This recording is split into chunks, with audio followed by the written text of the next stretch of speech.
and what our calling might be in the midst of the complexity that is our diocese. So it's with great pleasure that I ask you to turn your attention to these two wonderful people, Ann and Nathan.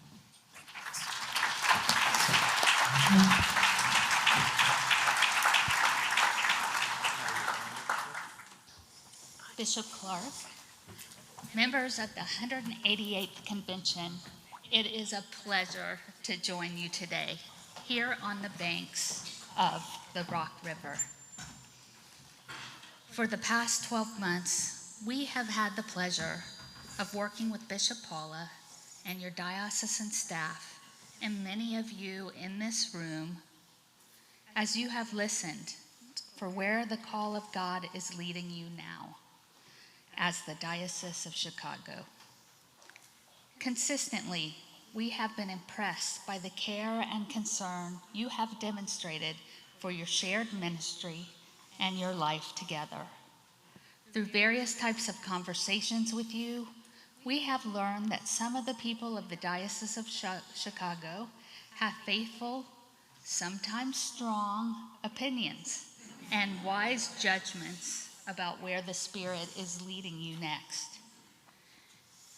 If you would have asked us 12 months ago, we would have said that today we would be presenting to you a new strategic plan intended to guide your life together over the next 5 years.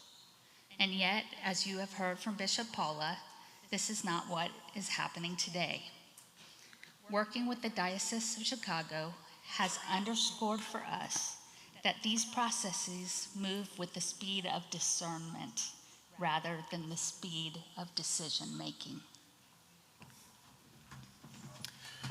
We'll say more about that, but Ann and I feel it's important to say a word about why we feel called to do this work that we do. It's really quite simple. We do this work because we love the church, and not the Platonic ideal of the church that we learned about in seminary either. We do this work because we love the church as it is and as it can be. We love the church that is humble and human and sometimes messy, and yet still somehow in beauty and truth embodies grace, points forward with hope, and embodies love for all God's people. We love the church that Christ died to birth. Specifically, we love the Episcopal Church. Ann is a member of the cathedral in Albuquerque. I'm a priest associate at a small membership congregation in Chapel Hill, North Carolina. And what we heard from you in survey, focus group, and conversation is that you love this church too. You love this diocese. That said, love does not limit our vision about the challenges that are before us. The church we love has many significant challenges, and frankly, the headwinds against us are strong. Changes within the church itself and within the culture around us. Well, as one bishop has observed, the changes that I thought I would see in retirement, I am seeing today. This moment in history, frankly, friends, is testing our commitments. It's testing our courage, our capacity for leadership, and our creativity. And all of that has to shape how we think about our distinctive witness as Episcopalians in this season. Ann and I have come to believe that the church in this moment is best served through truth-telling, through courage, through vision and accountability. And we want to support you. And we want this strategic work to support you as the Diocese of Chicago as you offer those gifts to the world.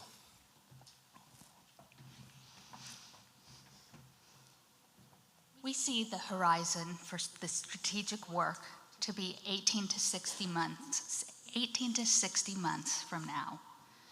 Anything that needs to happen in the next 18 months really belongs on a to-do list and not a strategic plan. Often this 18th month window serves as the time when a diocese, congregation, or organization lays the foundations for the strategic plan itself. These 18 months give us time to prepare systems and processes to pursue larger strategic aims. But here in the Diocese of Chicago, what has emerged is that the next 18 months will be vital for your future. The challenges that you have named before you are significant, and no one we talked with believed that any outcome is guaranteed. A healthy and vital diocese will be a choice you will need to make repeatedly over the next 18 months for you to be in a position to pursue larger goals. Now, how can we say that? A strategic planning process moves in 3 phases. The discovery phase, where we listen and learn. The discernment phase, where we take what we've learned to create priorities. And the implementation phase, where we put the plan into action with built-in accountability. We want to reflect back to you what we heard in and through the discovery process. We began this work last December with staff interviews and conversations, and built from there a variety of interactions with the people of the diocese. As you have heard, we used the landscape survey from Holy Cow and had excellent participation, with over 900 of you completing it, either in English or Spanish. Thank you. We know it's really long. We offered 10 group interview conversations and had 70 people, lay and clergy alike, participate. We interviewed 30 people one-on-one from across the demographics of the diocese. We don't know how you hear those numbers. Holy Cow was ecstatic about the participation rate with the survey. It surpassed the participation rates of any other diocese. We were pleased with the participation of the focus groups and individual conversations, but frankly, we would have loved to have heard from still more of you. Yet, what we have heard from those who participated was remarkably consistent. Holy Cow's analysis puts the Diocese of Chicago in what they call the Reinvention Recovery Quadrant, on a grid that measures satisfaction against energy. Your surveys indicate that the people of the diocese have both low satisfaction and low energy, which I have to say, that doesn't resonate today. I have felt high energy from you all, which has come about from an erosion of morale over time. Those words, over time, are significant. This did not happen quickly. This has been a long time in coming. There has been a lack of shared vision and clear alignment around that vision for a while. There has been and is now a perceived lack of leadership. Again, this is not new to the diocese. This all reflects long-standing patterns of low satisfaction and low energy. Holy Cow's analysis revealed 2 other critical things.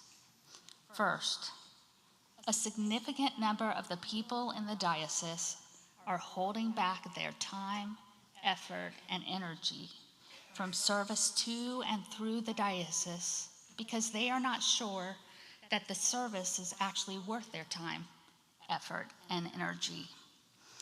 And Holy Cow says they are sitting on the fence, waiting to see what happens next, waiting to see if what happens next is worth it. The second critical thing, the people of the diocese, you, can imagine things being different here. You have not lost a holy imagination for what you could be. You have not resigned yourselves to the inevitability of decline. You can imagine being part of a vital, vibrant, healthy Diocese of Chicago. Now, part of the challenge of data, right, is how you interpret it. And so Anne and I viewed our focus group conversations and our one-on-one conversations as being opportunities to nuance what the survey data showed. The data point in clear directions, or so it seems, and yet we needed you to tell us if that direction is actually correct. Do you actually have low satisfaction and low energy? And if so, what does that look like on a Tuesday or on a Sunday morning in the Diocese of Chicago? What we heard from many of you, again, was remarkably consistent. First, we heard that many congregations in the diocese are struggling right now. Bishop Paula referenced this in her sermon. Now, for some places, struggling may be too strong a word. And in other places, struggling doesn't begin to capture what this moment feels like for you. But what you described to us were congregations that are wrestling with the changes and challenges that are before churches right now. Changes and challenges that sound like, who gathers when we gather? How do they do that? Do they do that online or in person? Regular attendance used to be good at 4 Sundays a month, and now it may be good at 2 Sundays a month. How do we begin to think about that? We heard you wrestle with questions about where we gather as congregations. Oh, the blessings and bedevilments of our buildings. We heard questions about who leads us when we gather, how leadership in congregations is shifting in places across the diocese, with more, I believe it's 16 congregations that are now lay-led most Sundays. And we also heard questions about how we sustain mission and ministry financially in this season as philanthropy changes, not just in the church, but in the wider philanthropic landscape. How do we think about sustaining ministry in this particular environment? What we heard you saying was that you need resources to help you think through these things, resources to help you make adaptive changes that you need to make to meet this moment. And in the absence of those resources, it feels like there's no one there to help you. There's no one there to support you. As more than one of you told us, it feels like you are dying on the vine. Even in well-resourced, thriving, growing places in the diocese, too often it has felt like you are out on your own. Low satisfaction, low energy. Trying to make it on your own will do that. But you also told us that you could imagine a different kind of diocese. You told us that you could imagine a diocese that was principally focused on resourcing local ministry, on supporting congregations where they are and helping them navigate their future as they face crossroads that they didn't anticipate facing. You told us that you need support and help to do that work and to do it well. The second thing we heard is that the leaders of this diocese are not universally, but certainly enough of you are beaten down and burnt out. From the politics and partisanship of the last decade, to the remaking of ministry during the pandemic, to the challenges of Episcopal transition in this diocese, to the very visible injustices we see in our neighborhoods and communities, to the microaggressions we hear in church meetings. You have been trying to carry it all with uncompromising faith and hope and love. And what you have told us, what you said, is that there are not enough places in the diocese where the soul work and the soul cost of that has been acknowledged. Low satisfaction, low energy. But what you also told us is that you can imagine a diocese where care for each other is a priority, where congregations are not seen primarily as being in competition with each other for resources or members, where one's success does not come at another's expense. You can imagine a diocese where collaboration and cooperation, where collegiality and mutual support for lay and clergy leaders alike are simply the normal ways of being, where you can celebrate one another's individual charisms and still work toward common goals. Third, this diocese has had a way of undermining its own importance. This is something we're seeing across the church right now. In almost every connectional polity, be it with the United Methodists or the Presbyterians or the Lutherans or the Episcopal Church nationwide, there is a rising congregationalism in connectional structures, an understandable opting out. Decades of denominational fights and an uncertain mainline future will do that to you. But across many of the mainline traditions, people are focusing more on their own congregations rather than investing in denominational or judicatory connection. We heard that from you in a couple of different ways. Some of you said, things in my own place are just taking too much of my time. I don't have time to volunteer for standing committee or diocesan council. I can't be on bishop and trustees because I'm going to focus on my own congregation and my own community, and the needs there are significant. We heard that, and we believe that. And we know in this time, lay and clergy leaders are overwhelmed with asks and responsibilities. But there's a more dangerous way we heard this. In almost every conversation, when people talked about the diocese, they said they, not we. It's subtle, but it's important. The diocese was this thing out there, probably the bishop and her staff. The diocese was not each of us and all of us here in this room assembled. As the bishop suggested in her sermon, Anne and I deeply believe that the problems before us at the church require each of us and all of us to share in responsibility for addressing.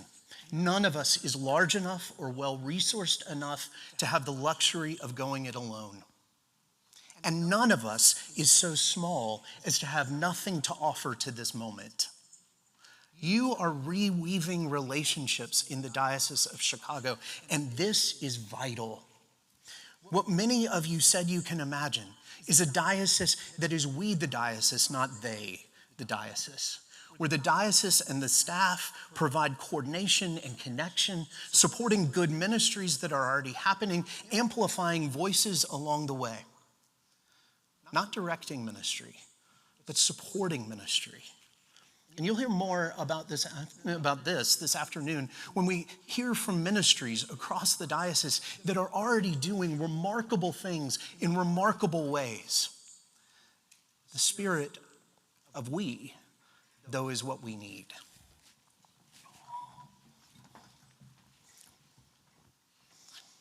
Part of the low satisfaction and low energy that you described also came from a widespread perception in the diocese of a lack of transparency and accountability, particularly related to the financial state of the diocese. Many of you perceive a diocese that, because of its long-standing financial practices, now sits at the edge of financial collapse. Many of you expressed anger, confusion, and frustration about the situation. There were frequently more questions than answers. Why? Depending upon who you talk to, are there wildly different understandings of the diocesan financial position? How are we going to move to financial viability, then to financial stability, then to financial sustainability in short order? Why has more not already happened? Where is the accountability? When does the situation become so urgent as to require draconian austerity? Low satisfaction, low energy, and erosion of morale over time. Here, you could imagine a diocese that embraced transparency, accountability, and sustainability together.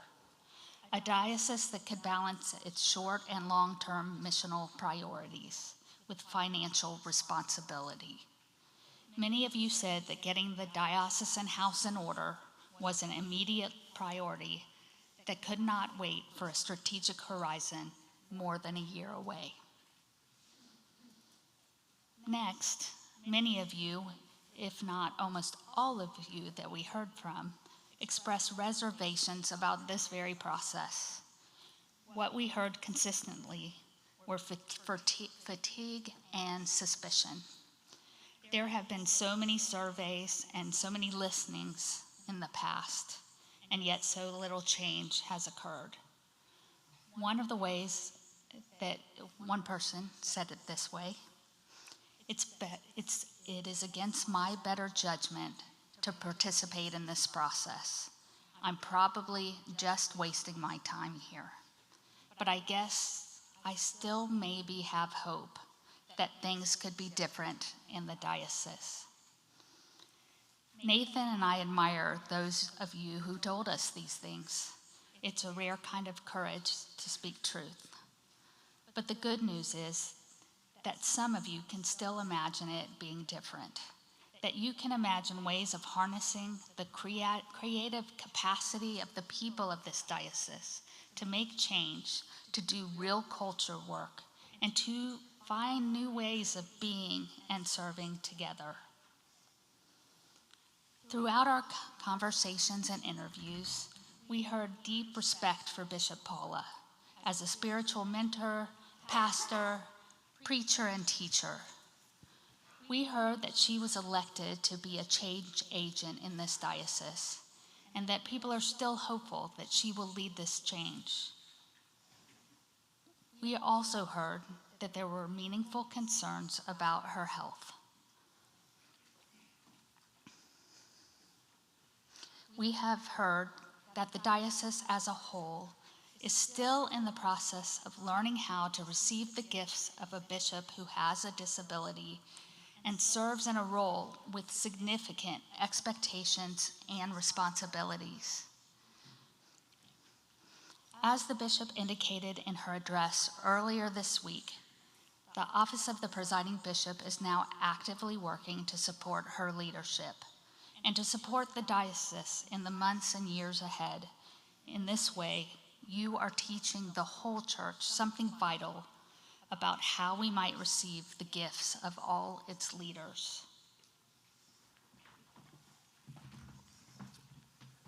Friends, we also heard consistently that the diocese is running out of patience with the status quo.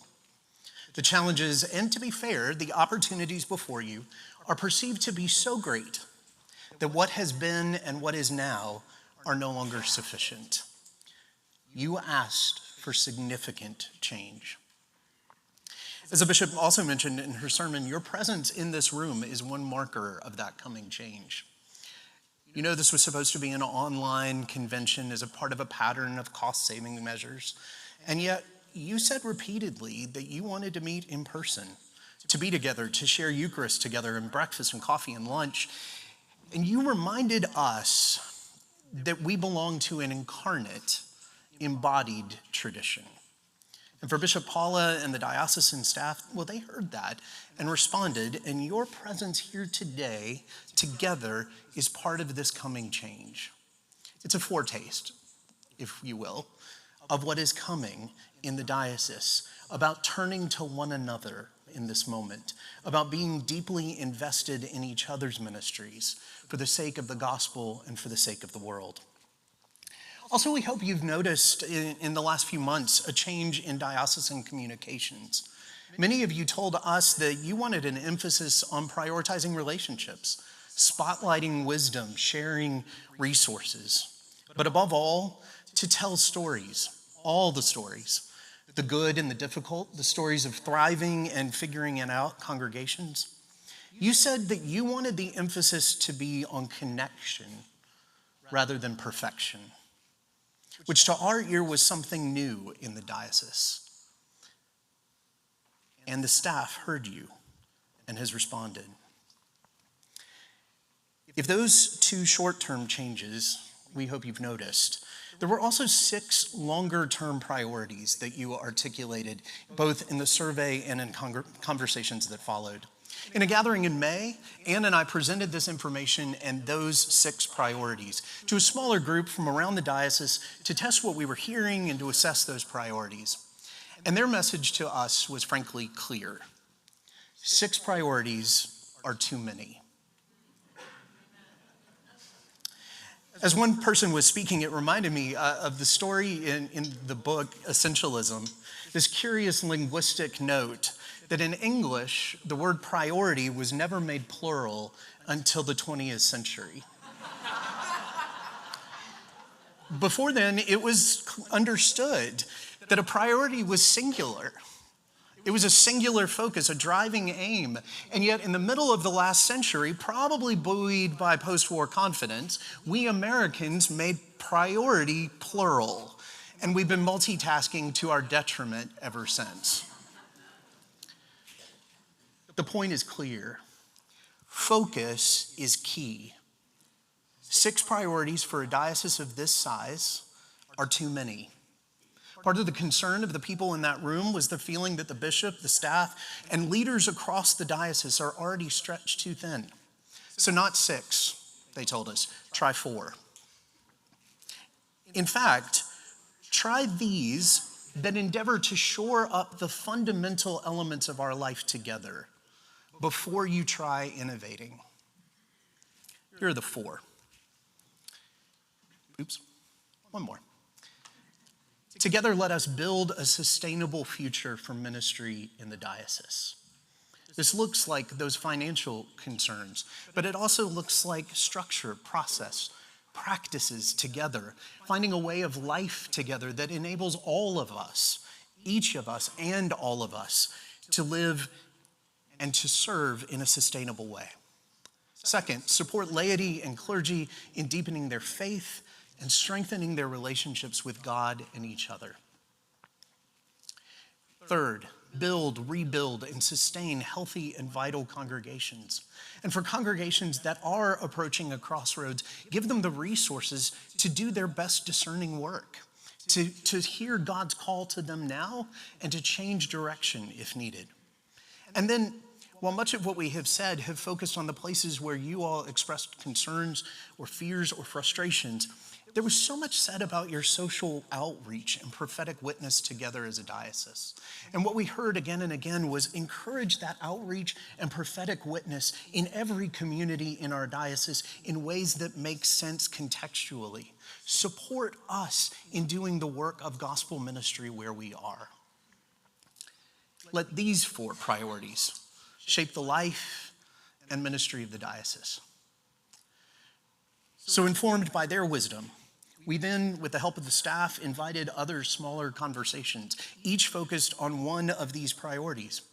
We asked those groups of people to imagine what it would look like if the diocese lived fully and faithfully and well into this priority. What would you look like in 5 years if you had built a sustainable future, if you supported laity and clergy, if you had rebuilt and sustained healthy and vital congregations? What would the diocese look like then? Their work was not to decide. Their work was to dream what it could look like. And then we pushed them further. If that's what the diocese could look like in the next 5 years, then what does the diocese need to do in the next 18 months to lay the foundations for that particular vision? What systems and structures, processes, and people need to be in place? Frankly, the lists they gave us were dauntingly long. So much needs to be done to lay the foundation for your future. And so much of what needs to be done, they told us really needed to be done yesterday, or 5 years ago, or 15 years ago, or 25 years ago. Yet, and this is the good news, that work now falls to all of you together. Frankly, Ann and I do not know where leadership and wisdom will emerge from within this diocese to move this diocese forward in these 4 particular areas. But we have seen the creative capacity of the people of this diocese. And we believe that with Spirit's leading and help, We believe that you can meet these challenges and rise to the opportunities before you. Frankly, we need you to. The church needs a vital, vibrant, healthy Diocese of Chicago. My diocese needs your witness. We need your example so that we can learn from you in this season. Because we need to see the kind of diocese in which every congregation and every leader can thrive in their ministries. Because that's the kind of diocese that changes communities and that ultimately changes the world.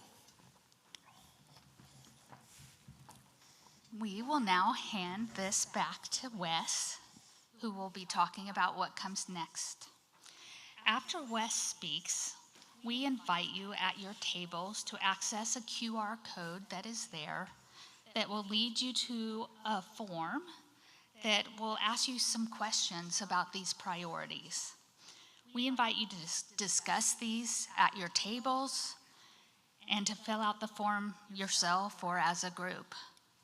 We will use this information to help inform what happens next. Thank you.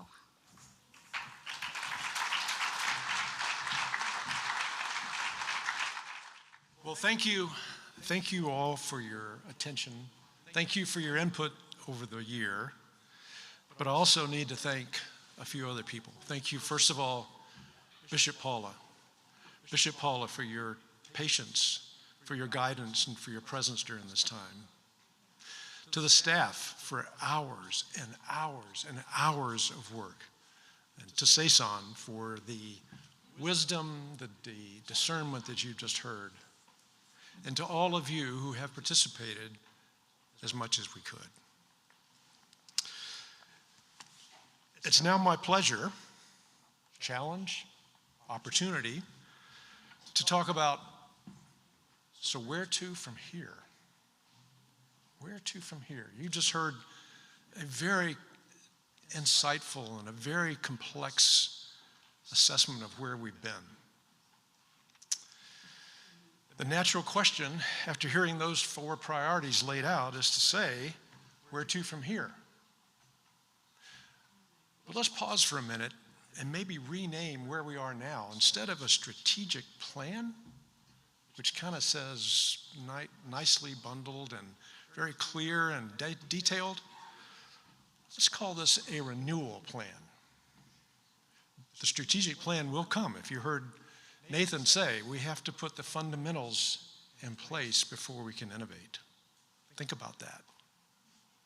We have to get our strength back before we can begin to run. So, before we look ahead, I want to take a few moments to pause about the here and where to from here. Any meaningful journey, spiritual or organizational, begins with an honest look of where we're standing. Where are we as a diocese right now? Spiritually, emotionally, relationally?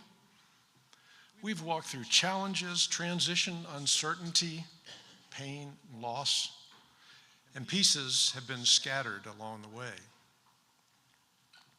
And yet, today we are here, gathered, listening, discerning, hopeful, and still willing to believe that the Holy Spirit is not finished with us.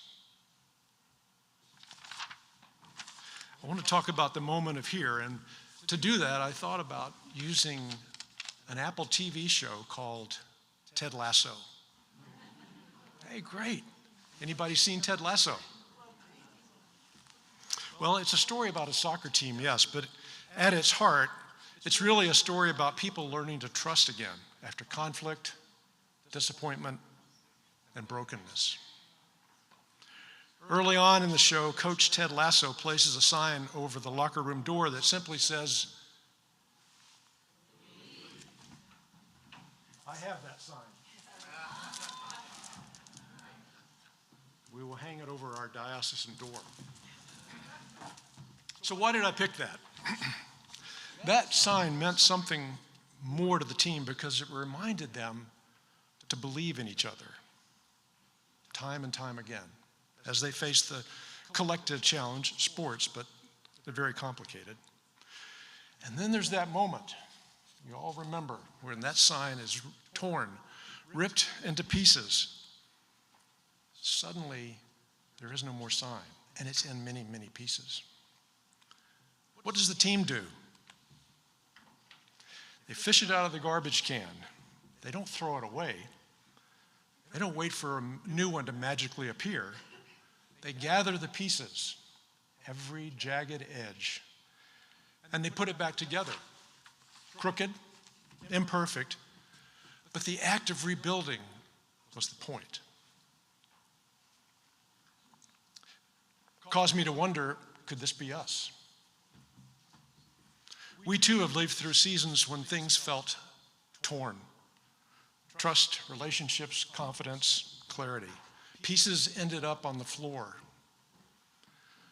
Some of us might be still holding scraps and wondering if they really matter. And yet, we gather here today, gathering those pieces in our hands and asking God, what should we do with them? And I want to say this very clearly. Those pieces do matter. Every piece matters. Every person matters. Every idea, every bit of courage, it all matters. Now, the future of our diocese won't come waiting for a bishop or anyone else to give us a brand new sign. Renewal is going to come from us gathering together and gathering the pieces of believing that God can make something beautiful again, much like that team, even if the edges don't line up perfectly. We're not pretending the past didn't happen. We're not covering the cracks. We're acknowledging them, and we're choosing to believe that God is not done with our diocese. So our here and where to from here is a place of humility, honesty, and courage. It's a place where we decide together whether we pick up the pieces and build something new.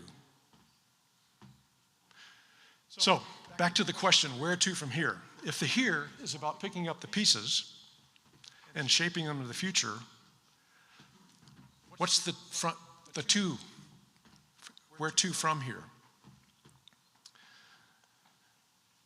From here, we choose collaboration over isolation. From here, we choose to walk with each other rather than apart from one another. From here, we choose to invest in one another, listening deeply, engaging honestly, and moving forward. And there is no reason to fear the road ahead. This is not a call to do more. Heaven knows our plates are overrunning as it is today. Instead, this is an invitation to draw deeper on the strengths that God has already provided for us. Our resilience, compassion, our wisdom, our love for one another, along with the quiet determination to keep showing up for one another. The future of this diocese will not be built on programs or plans alone. It will be built by hearts willing to hope again, by clergy, by lay leaders, by all of us believing God is shaping our story. This future of our diocese will not be handed to us. It will be built by clergy, lay leaders, and all who care enough to pick up the pieces.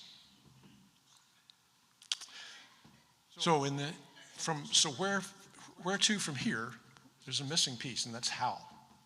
What do we do? Perhaps the from here is represented in those 4 renewal priorities, but we're not at a point where we have a fully baked, well-scripted, clean plan for everything to do in the years ahead, or in the months ahead. Because that's not how real renewal happens. Real renewal is something we build together from voices across the diocese, the gifts and perspectives we haven't heard yet. And over the next month, There will be an invitation for leaders to step forward, not because they have the answers, but because they have the heart and the spirit and the willingness to shape them. You heard many times, it's not the spirit of they, it's the spirit of we. Please join Bishop Paula in that. Support her, support our diocese in that call to be we. They is 11 and a half people. I never figure out how they got the half person, but it's probably there. So what we envision would be 2 co-leaders for each of the 4 priorities or renewal areas.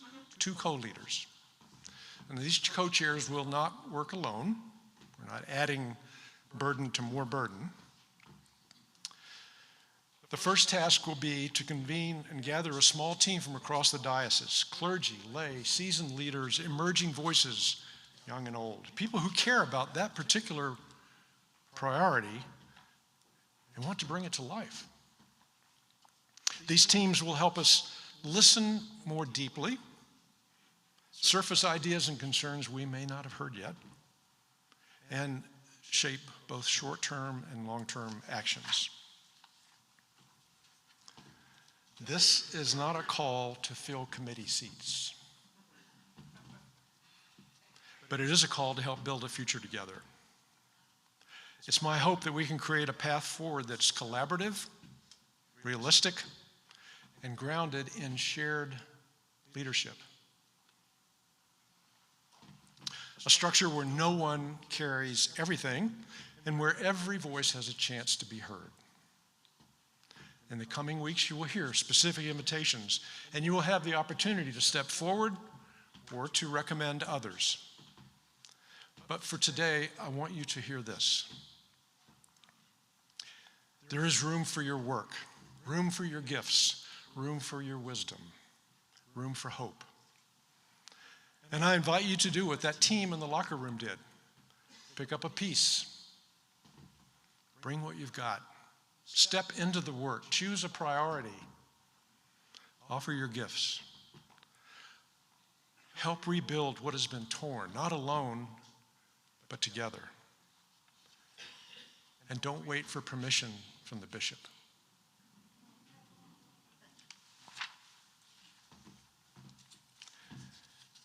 I invite us all to believe that the Spirit has already placed in this room everything we will need to renew, rebuild, and re-envision our diocese.